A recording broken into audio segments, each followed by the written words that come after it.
Break के बाद स्वागत है आपका। जनता का जनादेश क्या है? 5 राज्यों में हुए विधानसभा चुनाव के लिए इसके रुझान आने शुरू हो गए हैं, वोटों की गिनती शुरू हो गई है और देखिए शुरुआती रुझान जिस तरह से सामने आ रहे हैं ये काफी दिलचस्प है। और ऐसे में पूरे देश की निगाहें इन 5 राज्यों पर हुए चुनाव पर टिकी हुई है कि आखिर जनता ने किसे गद्दे पर बिठाया है, सियासी जीत किसकी हो रही है, इसके लिए इंतजार करना होगा। और इसी पर लगातार कशिश न्यूज भी नजर बनाए हुए हैं, तमाम अपडेट्स हम आप तक पहुंचा रहे हैं। इस वक्त हमारे साथ स्टूडियो में गेस्ट मौजूद हैं, उनसे आपका परिचय करा दें क्योंकि देखिए ये चुनावी नतीजे जिस तरह से दिलचस्प हो रहे हैं, तमाम राजनीतिक दलों के अपने अपने दावे भी हैं। बीजेपी की तरफ से हमारे साथ पक्ष रखने के लिए सुमित शशांक है, बहुत स्वागत है आपका।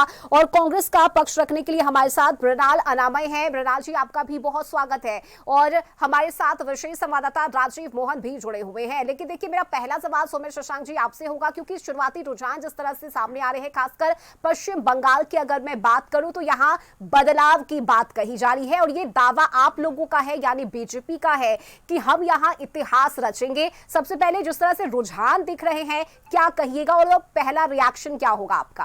मैंने आपके चैनल के माध्यम से पहले ही बता दिया कि पश्चिम बंगाल में अत्याचारियों और दुराचारियों का अंत होने जा रहा है। पश्चिम बंगाल में ममता बनर्जी और अभिषेक बनर्जी के अत्याचारों का अंत होने जा रहा है। पश्चिम बंगाल की जनता को रुलाने का काम, पश्चिम बंगाल की जनता को तकलीफ देने का काम, पश्चिम बंगाल की जनता की इज्जत आबरू लूटने का काम ममता बनर्जी के गुंडों ने किया, अभिषेक बनर्जी ने किया। और ममता बनर्जी का सबसे बड़ा गुंडा अगर कोई है तो वो अभिषेक बनर्जी है, जो लगातार अपराधियों, गुंडों और बाहुबलियों को एकत्रित करके पश्चिम बंगाल की जनता का शोषण कर रहा था। पश्चिम बंगाल की जनता ने मन बना लिया कि इस गुंडागर्दी के खिलाफ वो इस गुंडागर्दी को उखाड़ करके फेंकेंगे।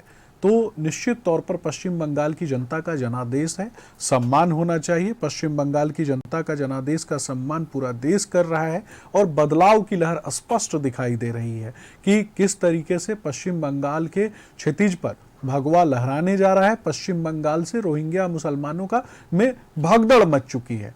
जिन रोहिंग्या मुसलमानों ने पश्चिम बंगाल की जनता को लूटने का काम किया, परेशान करने का काम किया, वैसे रोहिंग्या मुसलमानों को गायब होना पड़ेगा पश्चिम बंगाल से। प्रधानमंत्री जी ने पहले ही कह दिया था कि जिन लोगों ने भी पश्चिम बंगाल में ठेकेदारी कल्चर बना के रखा है, लेबी कल्चर बना के रखा है, सिंडिकेट कल्चर बना के रखा है, उद्योग धंधों को लूटने का काम किया है, उद्योग धंधों को समाप्त करने का काम किया है, वैसे प्रत्येक जो पश्चिम बंगाल में बांग्लादेशी रोहिंग्या मुसलमान जो घुसे हुए थे वैसे सब लोगों को भागना पड़ेगा। आज आप देख पा रही हैं कि लगभग 129 सीट पर जो रुझान दिखा रहे हैं उसमें हम आगे हैं।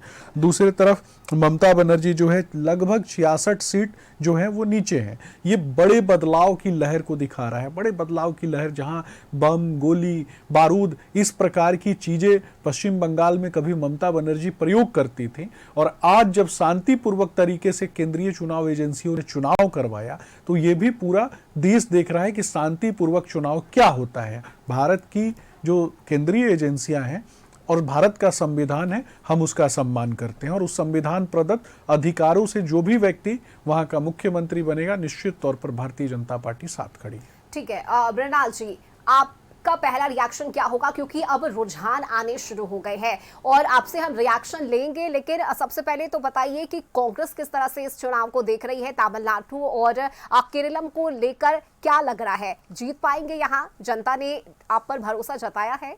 देखिए रश्मि जी, ऐसा है ना कि कांग्रेस जो है केरल और तमिलनाडु में हम लोग सरकार बनाने जा रहे हैं। अभी जो है हमारे शशांक शेखर जी एक बात बोल रहे थे कि गुंडों की सरकार है वहाँ तमिलनाडु में, अजी क्या पश्चिम बंगाल में।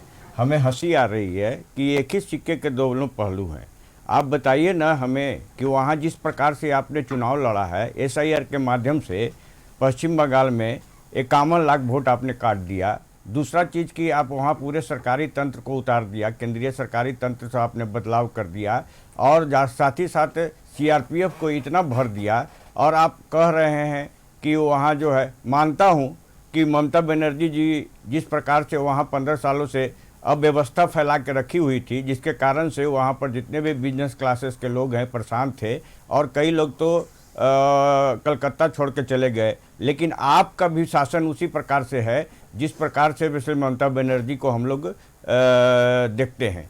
तो आप जिस प्रकार की बात कर रहे हैं तो उसमें तो एक कहावत सटीक बैठता है कि 100 चूहे खा के बिल्ली हज को चली। नहीं, बड़ा वोट काटने की बात आप कह रहे हैं, लेकिन इस बार पश्चिम बंगाल में रिकॉर्ड मतदान हुए हैं, सबसे ज्यादा वोटिंग हुई है। 93% लोग अपने घरों से बाहर निकले हैं, वोट किए हैं।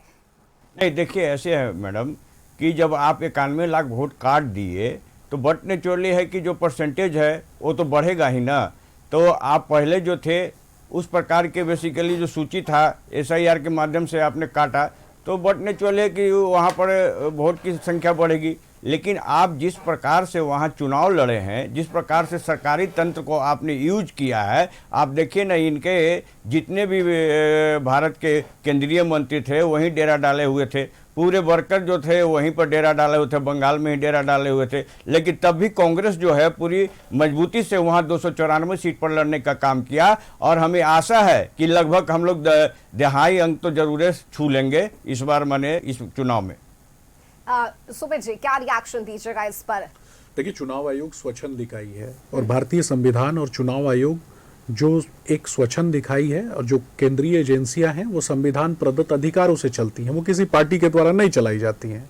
तो संविधान प्रदत्त अधिकारों से चलाई जाने वाली जो केंद्रीय एजेंसियां हैं, जिसको मुझे लगता है कि जो अपने आप में एक स्वच्छंद इकाई है और उस स्वच्छंद इकाई को जिस तरीके से काम करना पड़ता है और वो अपना काम कर रही है, तो मुझे लगता है कि उसके ऊपर कांग्रेस पार्टी को उंगली उठाने का कोई अधिकार नहीं है। मुझे ये भी लगता है कि अगर ये इस प्रकार से कहीं ना कहीं उंगली उठाते हैं तो ये उन रोहिंग्या मुसलमानों के समर्थक ज्यादा दिखाई देते हैं बनिस्बत बंगाल की जनता के, कि जिन लोगों ने फर्जीवाड़ा करके और जो अवैध तरीके से पश्चिम बंगाल में घुस करके आए, और पश्चिम बंगाल में जो घुसे हुए बांग्लादेशी रोहिंग्या मुसलमान हैं उनको अपने वोट बैंक में तब्दील करने का काम पश्चिम बंगाल में सब देख रहे हैं कि किस तरीके से ममता बनर्जी ने किया। अपनी सरकारी तंत्रों का फायदा उठा करके जब वो राज्य सरकार में मुख्यमंत्री के पद पर थी तब तक उन्होंने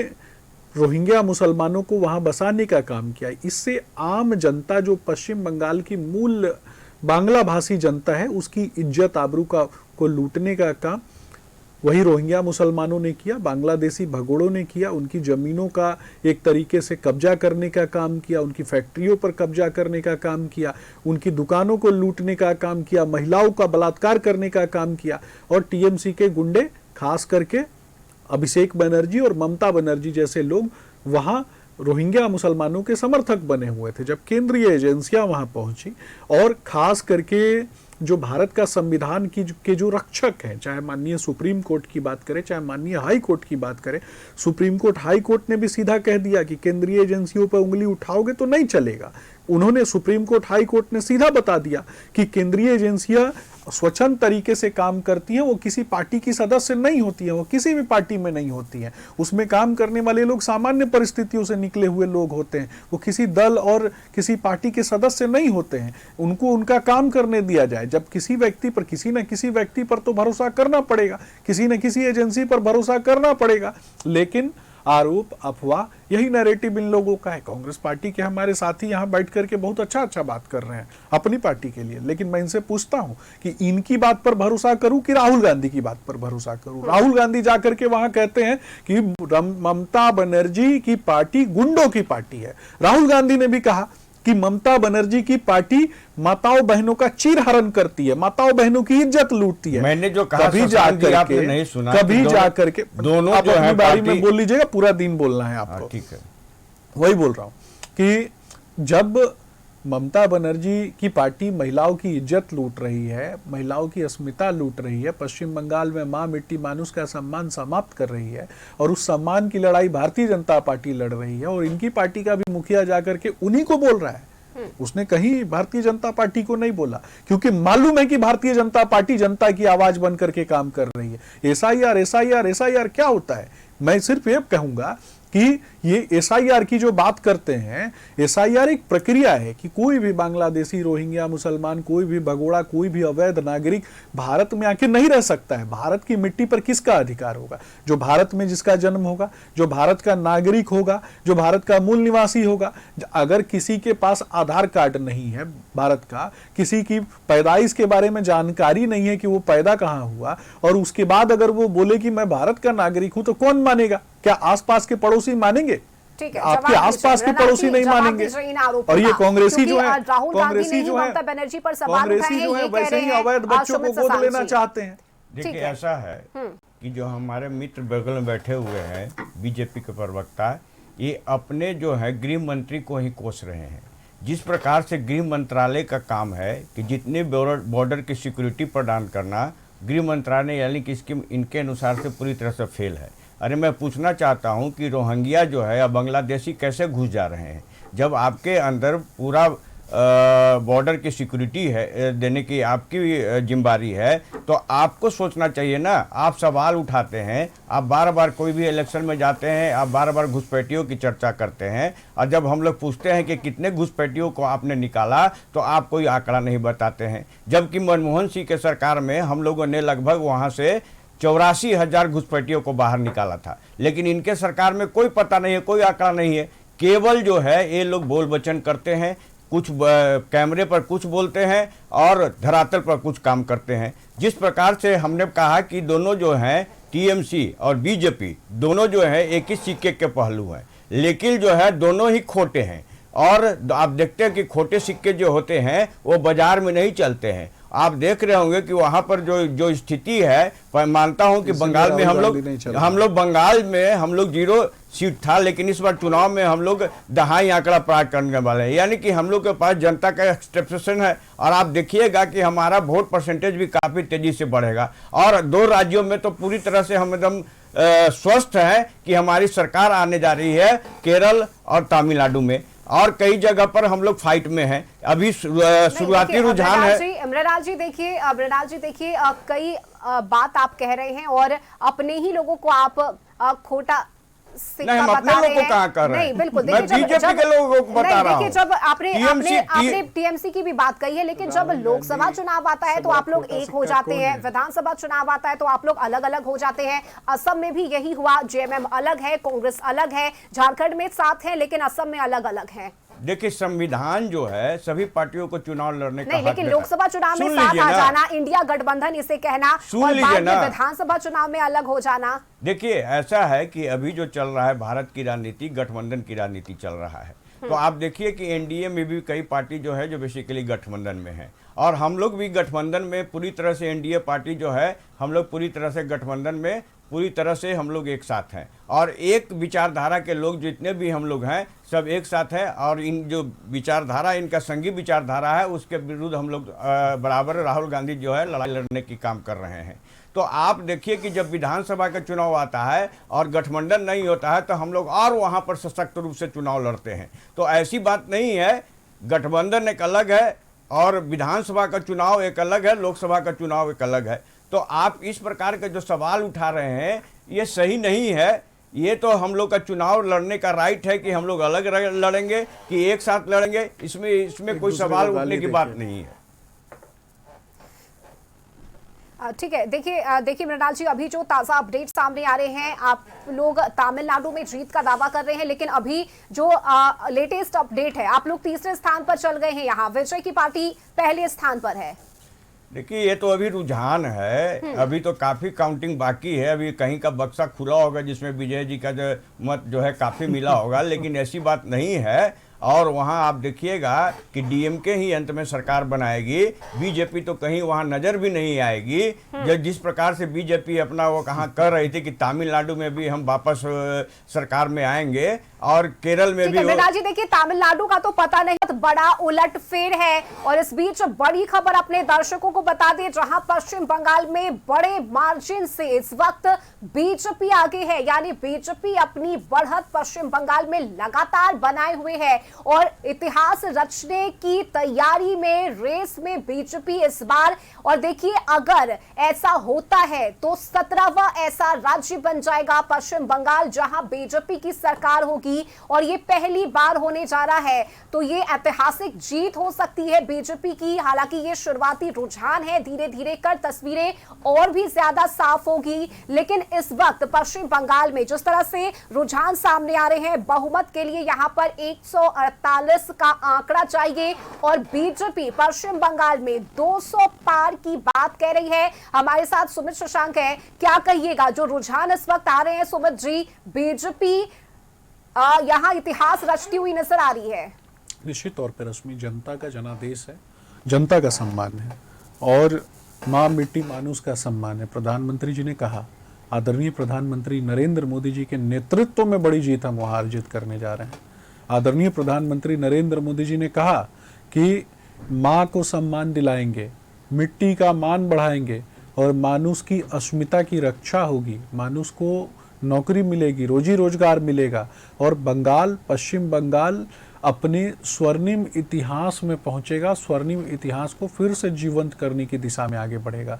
और पश्चिम बंगाल की एक एक इंच मिट्टी पर केवल पश्चिम बंगाल के लोगों का ही कहीं ना कहीं उनका स्थान होगा और उनका अधिकार होगा। लेकिन उनके अधिकारों को छीनने की बात कौन लोग करते हैं? ठीक है, टीएमसी के लोग, ये कांग्रेस पार्टी के लोग। इस बीच अपने दर्शकों को ये बड़ी खबर बता रहे हैं जहां बंगाल में ये बड़ा उलटफेर देखने को मिल रहा है। बीजेपी ने 148 सीटों पर अपनी बढ़त बनाई है और रुझानों में बहुमत के पार बीजेपी यहां पहुंच चुकी है। तो देखिए, जो दावा है बीजेपी का, और इस बार जिस अस्मिता की लड़ाई की बात कही जा रही थी बीजेपी की तरफ से पश्चिम बंगाल में, चाहे भ्रष्टाचार के आरोप हो, शिक्षक भर्ती घोटाले की बात कही जा रही थी, इसके साथ ही कानून व्यवस्था, हिंदुत्व और राष्ट्रवाद का मुद्दा उठाया गया बीजेपी की तरफ से, और केंद्रीय योजनाओं का लाभ किस तरह से पश्चिम बंगाल की जनता तक पहुंच रहा है, ये बताने की कोशिश भी बीजेपी नेताओं की तरफ से की गई। स्टार प्रचारक के तौर पर खुद प्रधानमंत्री नरेंद्र मोदी और अमित शाह पश्चिम बंगाल पहुंचे, जनता के बीच पहुंचकर उन्होंने संदेश दिया है, मैसेज दिया है। और अब जिस तरह से रुझान सामने आ रहे हैं, कुछ ऐसी ही तस्वीरें अब बनती हुई नजर आ रही है। यानी जनता ने किस पर भरोसा जताया है, किसके दावों पर जनता ने अपनी टिक लगाई है और सहमति जताई है, ये अब कहीं ना कहीं चीजें स्पष्ट होती हुई नजर आ रही है। जी सुमित शशांक जी। देखिए, निश्चित तौर पे रश्मि, मैंने आपको बताया कि जनता और माँ मिट्टी मानुस के सम्मान के लिए भारतीय जनता पार्टी वहाँ काफ़ी काम कर रही है। लगातार जनता ने हम पे भरोसा किया, उसमें महिलाओं का भरोसा सबसे महत्वपूर्ण है, युवाओं का भरोसा सबसे महत्वपूर्ण है, और ये भरोसा प्रधानमंत्री नरेंद्र मोदी जी पर है। हमने बार बार कहा, डॉक्टर श्यामा प्रसाद मुखर्जी जी के पदचिन्हों पर चलते हुए जो अंत्योदय का हमारा सिद्धांत है कि अंतिम पायदान पर बैठे हुए व्यक्ति को आगे बढ़ाना है, उसके सपनों को जीवंत करना है और उसकी लड़ाई लड़ना है। ये प्रधानमंत्री नरेंद्र मोदी जी ने लगातार किया पूरे देश में, और बंगाल की जनता ने देखा कि ये हमारे प्रधानमंत्री नरेंद्र मोदी जी दुनिया के सर्वश्रेष्ठ स्थानों पर जा करके और दुनिया के सर्वश्रेष्ठ स्थलों पे भारत को पहुंचाने का काम कर रहे हैं। चाहे इंफ्रास्ट्रक्चर डेवलपमेंट की बात हो, चाहे रोजी रोजगार की बात हो, चाहे रोजगार सृजन की बात हो, चाहे युवाओं के स्किल डेवलपमेंट की बात हो, प्रधानमंत्री नरेंद्र मोदी जी पर गांव, गरीब, किसान, मजदूर, एक एक आदमी भरोसा करता है। और गांव, गरीब, किसान, मजदूर की उन्नति के लिए अगर कोई काम कर रहा है तो प्रधानमंत्री नरेंद्र मोदी जी कर रहे हैं। उन्होंने इतना काम किया कि पूरी जनता ने एक तरीके से उनको सर माथे पर बैठाने का काम किया, और निश्चित तौर पर आज एक बड़ा जनादेश पश्चिम बंगाल की जनता दे रही है भारतीय जनता पार्टी को। और किसके खिलाफ? तो लैंड जिहाद करने वालों के खिलाफ। किसके खिलाफ? तो लव जिहाद करने वालों के खिलाफ। किसके खिलाफ? तो नोट जिहाद करने वालों के खिलाफ। किसके खिलाफ? तो वोट जिहाद करने वालों के खिलाफ। और ऐसे वोट जिहादियों, नोट जिहादियों के साथ कौन खड़ा है? तो राहुल गांधी और ममता बनर्जी जैसे लोग, टीएमसी जैसे लोग। और राहुल गांधी ने तो जाकर के ममता बनर्जी को भी बोलने का काम किया, ये एक गठबंधन कर लेते हैं, जब केंद्रीय चुनाव होता है तो एक अलग गठबंधन करते हैं, और राजकीय चुनाव होता है तो एक दूसरे को गाली देने का अवसर कभी भी नहीं छोड़ते। कभी उत्तर प्रदेश में एक कुख्यात नेता हैं सपा के, वो लगातार किस तरीके से राहुल गांधी जी के विषय में मध्य प्रदेश में जाके भाषण दे रहे थे। अब वही राहुल गांधी मध्य प्रदेश में जाकर के सपा के उन्हीं नेता के विषय में किस प्रकार की बातें कर रहे थे, ये भी सब जानते हैं। तो एक दूसरे को जब जब अवसर मिलता है तो ये कोस लेते हैं, एक दूसरे को जब अवसर मिलता है तो नीचा दिखा देते हैं, और जब अवसर मिलता है तो एक दूसरे को गर्दन पकड़ के घसीटने का भी काम करते हैं और थोड़ी देर बाद गलबहियां भी कर लेते हैं। तो अवसरवादी लोगों से बिहार की जनता जो है वो सतर्क है, देश की जनता सतर्क है, बंगाल की जनता सतर्क है। क्या कहिएगा अमरनाथ जी इस पर, क्योंकि कई आरोप सीधे सीधे सुमित शशांक ने लगाए हैं आप लोगों पर कि आपस में ही आप लोगों में नहीं बनती है, आपस में ही खींचतान है जिसका नतीजा है ये। नहीं, ऐसी बात है कि जिस प्रकार के ये आरोप लगा रहे हैं सरासर गलत है। ये बार बार अपने सरकार को कह रहे हैं कि बहुत अच्छी सरकार चल रही है। आप देखिए कि अभी जो है जो कमर्शियल गैस है उसका रेट इन्होंने लगभग 4000 के आसपास कर दिया है। यही लोग कहा करते थे कि छोटे छोटे जो बेसिकली बेरोजगार युवा हैं उनको पकौड़ा तलना भी एक रोजगार है। अब बताइए कि हमें जितने भी बेसिकली पकौड़ा तलने वाले रोजगार जो उससे प्राप्त करते थे उनकी क्या स्थिति होगी। तो राहुल गांधी सुन लीजिए ना, सुन लीजिए ना, आप लोगों ने सवाल उठाए। नहीं, मैं बताना चाहता हूँ कि कैसे जो है धरातल पर इनकी सरकार चल रही है और किस प्रकार से लोग बेरोजगार हो रहे हैं। ये किस प्रकार से बेरोजगार हो रहे हैं। अब जहाँ तक ये लोग कहते थे कि पकौड़ा तलना भी एक रोजगार है, अब वो रोजगार जब युवा लोग रोजगार नहीं है। नहीं, ये कहते थे, ये प्रधानमंत्री ही कहा करते थे, मैडम प्रधानमंत्री कहा, मन से ने कहा। और देखिए कि अब उनका जो है बिजनेस भी लेने का। आप बताइए कि छोटे मोटे जो सुनिए ना, छोटे मोटे जितने भी बिजनेसमैन हैं जो होटल संचालित करते हैं वो तो बेचारे वो पूरी तरह से बेरोजगार हो जाएंगे। आप बताइए ना, मीडियम फैमिली वाले लोग जो है महंगाई के मार को झेलेंगे। आप बताइए ना कि जो बेचारे बाहर पढ़ने के लिए जो जाते हैं, अरे सुन लीजिए ना, जो बाहर पढ़ने के लिए जाते हैं और मेस में खाना खाते हैं वो किस प्रकार से खाना खाते हैं। बंगाल की बात है, मैं बता देना चाहता हूँ कि जब राहुल गांधी जी मंच पर बंगाल में भाषण दे रहे थे तो उन्होंने कहा था, क्योंकि वो विजनरी लीडर है। ठीक है, देखिए हम आपसे रिएक्शन लेंगे, बिल्कुल मृणाल जी हम रिएक्शन आपसे आगे भी लेंगे। सुमित जी हम आपसे रिएक्शन लेंगे फिलहाल। ठीक है, देखिए चूंकि रुझान आने शुरू हो गए हैं 5 राज्यों के, और ऐसे में अब जनता ने किस पर भरोसा जताया है इसके लिए इंतजार करना होगा। तस्वीरें अब धीरे धीरे कर साफ होनी शुरू हो गई है। फिलहाल यहाँ वक्त एक बहुत छोटे से ब्रेक का हो चला है, जल्द लौटेंगे।